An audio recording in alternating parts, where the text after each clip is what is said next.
عزیز ہم وطنوں، السلام علیکم۔ آج ہمارا پیارا وطن پاکستان جو لاکھوں جانوں کی قربانیوں کے نتیجے میں معرض وجود میں آیا تھا، اندرونی اور بیرونی مسائل کے بول تلے دبا کرا رہا ہے۔ اردو زبان کے اندر ایک محاورہ ہے، اونٹ سے اونٹ تیری کون سی کل سیدھی۔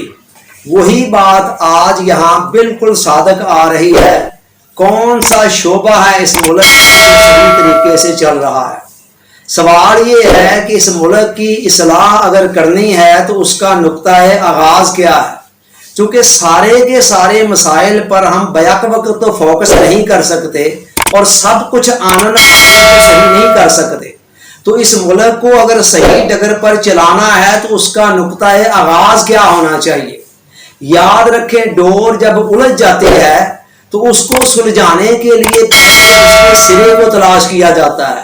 کسی درخت کو اگر کاٹنا ہو تو شاخوں کو نہیں کاٹا جاتا بلکہ جڑوں کو کاٹا جاتا ہے۔ اسی طرح ایک اچھے ڈاکٹر کے پاس جب مریض جاتا ہے کہ مجھے سر میں درد ہے تو وہ سر درد کا براہ راست علاج شروع نہیں کر دیتا بلکہ یہ دیکھتا ہے کہ اس کے پیچھے اصل وجہ کیا ہے۔ دنیا کے کسی بھی معاملے کو سنوارنے کا اصل طریقہ یہی ہے کہ پہلے اس کے سبب کو جانا جائے اور پھر اس کو صحیح کرنے کے لیے نقطہ آغاز کو جانا جائے۔ ہمارے نزدیک پاکستان کے بیشتر مسائل کا مین سبب ایک ہے اور وہ ہے عدل کا فقدان، یعنی اس ملک کے اندر عدل و انصاف کا نہ ہونا۔ اس ایک مسئلے کو حل کر لیا جائے تو پاکستان کے بہت سارے گمبھیر مسائل خود بخود حل ہو سکتے ہیں۔ عدل بظاہر کہنے کو تو ایک چھوٹا سا لفظ ہے، 3 حروف پر مشتمل، مگر جامع ہے، کمپریہنسو ہے کہ یہ زندگی کے ہر شعبہ کو اپنے دائرہ کے اندر لیے ہوئے ہے۔ عدل عربی زبان کا لفظ ہے اور اس کی ڈیفینیشن یہ ہے کہ وضع الشیء فی محلہ، کسی چیز کو اس کے صحیح مقام پر رکھنا، اس کو عدل کہا جاتا ہے۔ یعنی کوئی بھی چیز جو اس کا اوریجنل مقام ہے اس جگہ پر رکھنا عدل ہے، اور عدل کی ضد اس کا ہے ظلم۔ کسی چیز کو اس کے اصل مقام سے ہٹا دینا یہ ظلم ہے۔ تو کسی بھی چیز کو، کسی بھی معاملے کو، کسی بھی شخص کو آپ اس کے صحیح مقام پر رکھتے ہیں تو یہ عدل ہے۔ اگر اسے دائیں بائیں آگے یا اوپر نیچے کر دیتے ہیں تو یہ ساری کی ساری صورتیں ظلم کی ہیں۔ عدل کا لفظ جب بھی بولا جاتا ہے تو ہمارے ذہن میں سب سے پہلے عدلیہ آتی ہے۔ اس میں کوئی شک نہیں کہ عدل کے اندر عدلیہ کا بہت اہم مقام ہے، مگر عدل صرف عدلیہ تک محدود نہیں ہے۔ جیسا کہ میں نے بتایا کہ یہ زندگی کے ہر شعبہ حیات کو اپنے دائرہ کے اندر لیے ہوئے ہے۔ کسی بھی معاملے کے اندر کسی بھی جگہ پر اگر میرٹ کی دھجیاں اڑائی جا رہی ہیں تو یہ بھی عدل کے خلاف ظلم کی ایک صورت ہے۔ اسی طرح کسی شخص کو جو اہل شخص ہے، کسی پوسٹ کا، کسی جگہ کا، اس کی جگہ پر کسی نااہل کو اگر متعین کر دیا جاتا ہے تو یہ بھی ظلم کی ایک شکل ہے۔ ایسے ہی کسی معاشرے کے اندر میٹرک اور ایف اے قسم کے لوگوں کا اسمبلیوں کے اندر جا کر قانون سازی کی مسندوں پر فائز ہو جانا اور پی ایچ ڈی پڑے ہوئے لوگوں کا ڈگریاں ہاتھوں کے اندر لیے ہوئے معمولی سی نوکری ڈھونڈتے پھرنا، یہ ساری کی ساری صورتیں ظلم کی ہیں۔ آج آپ اس ملک کو دیکھیں، اوپر سے لے کر نیچے تک ہر جگہ ظلم کا راج ہے، ہر جگہ عدل کو ذبح کیا جا رہا ہے، ہر جگہ پر ایک اندھیر نگری ہے۔ سب سے بڑی چیز تو پہلے عدلیہ ہے نا، تو عدلیہ کو دیکھیں کہ انٹرنیشنل رینکنگ کے اندر آج عدل و انصاف کے حوالے سے ہم کہاں کھڑے ہیں۔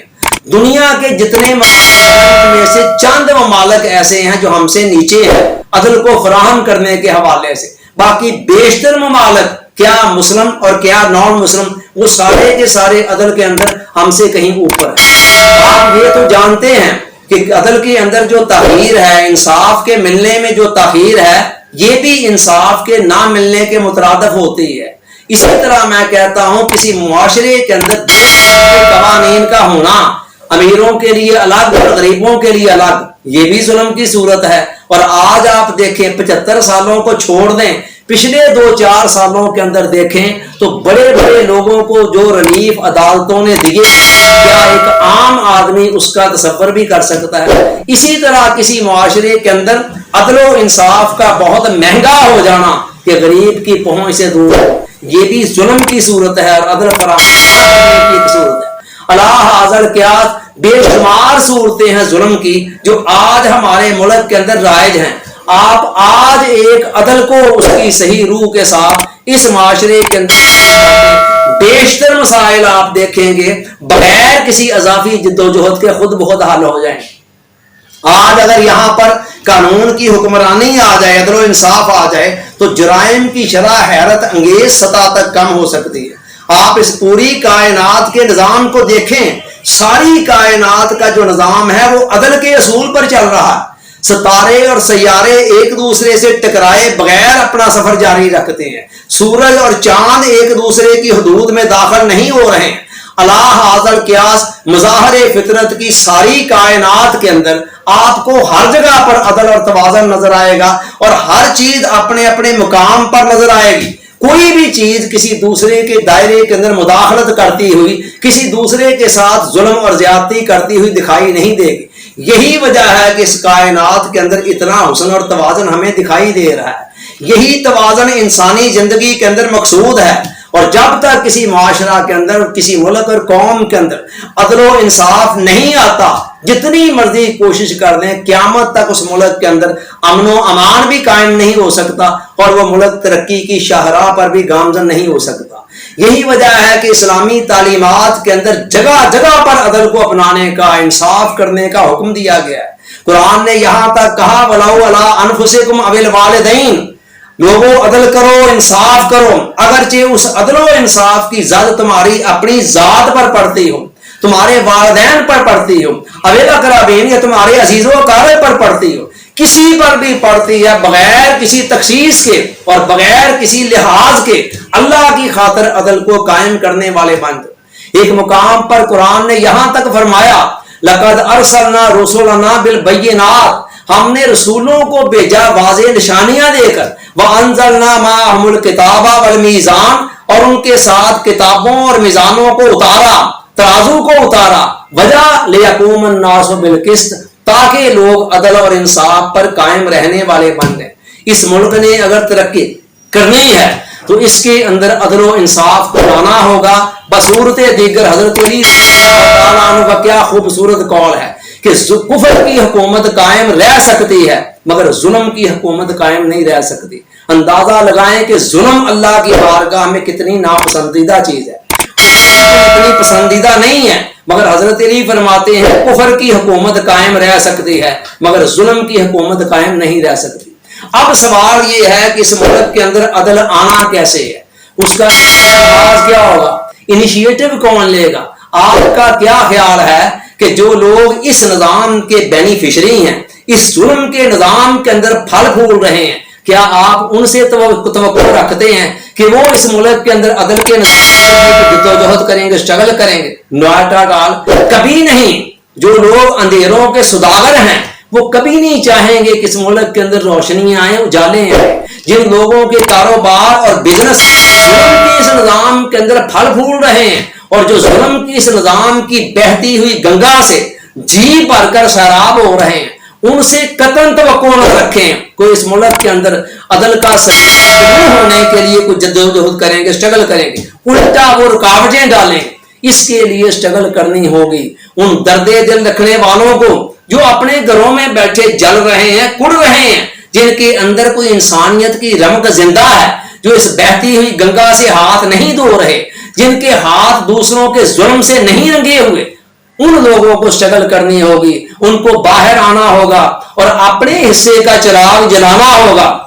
اور یہ چراغ الگ الگ نہیں، الگ الگ یہ 25 کروڑ عوام اگر 25 کروڑ بھی چراغ جلا دے گی نا تو اس کا نتیجہ کچھ نہیں نکلے گا۔ اس مقصد کے لیے اکٹھے ہو کر مل جل کر جدوجہد کرنا ہوگی، اور کچھ نہیں تو ظلم کے پجاریوں سے سیکھیں کہ جو ظلم کے اس کاروبار کے اندر شامل ہیں، جو مافیاز ہیں، وہ کس طرح آپس کے اندر سلوک اور اتفاق ہے ان کا. 100 باتوں پہ اختلاف ہوں مگر جب بھی ذرا ظلم کے اس نظام کو چھیڑنے کی بات ہو تو ساتھ ہی وہ فوراً سارے کے سارے اکٹھے ہو جاتے ہیں. اسی طرح جو عدل کا سویرا اس ملک کے اندر طلوع ہوتا ہوا دیکھنا چاہتے ہیں ان کو بھی مل جل کر اسٹرگل کرنی ہوگی, جدوجہد کرنا ہوگی. اور میں آپ کو بتاتا ہوں کہ پاکستان اس کے نام سے ہی ظاہر ہے کہ ہم چاہتے کیا ہیں. ہم اس ملک کے اندر عدل و انصاف کا سویرا طلوع ہوتا ہوا دیکھنا چاہتے ہیں. اس مقصد کے لیے چاہتے ہیں کہ ساری قوم, ہم اس ملک کے اسکالرز کو, علماء سے, انٹلیکچوئل سے اور پوری قوم کے تمام افراد سے اپیل کرتے ہیں کہ خدا کے لیے آؤ آگے بڑھیں اور عدل کے سویرا طلوع کرنے کے لیے اسٹرگل کریں. انسان جب چل پڑتا ہے تو پھر قدرت راستے مہیا کر دیتی ہے. دنیا کے اندر کوئی کام بھی ناممکن نہیں ہے. Every thing is possible in this world. لہذا اپنے اپنے گھروں کے اندر اپنے اپنے کونوں اور گوشوں جلنے اور کڑنے کی بجائے آئیں مل جل کر عدل کے نظام کو یہاں لانے کے لیے, انصاف کے نظام کو لانے کے لیے مل جل کر جدوجہد کریں. اور ہمیں یہ سمجھنا ہوگا کہ ظلم ہے کوچہ و بازار میں عدل کو بھی صاحب اولاد ہونا چاہیے. Thanks for watching.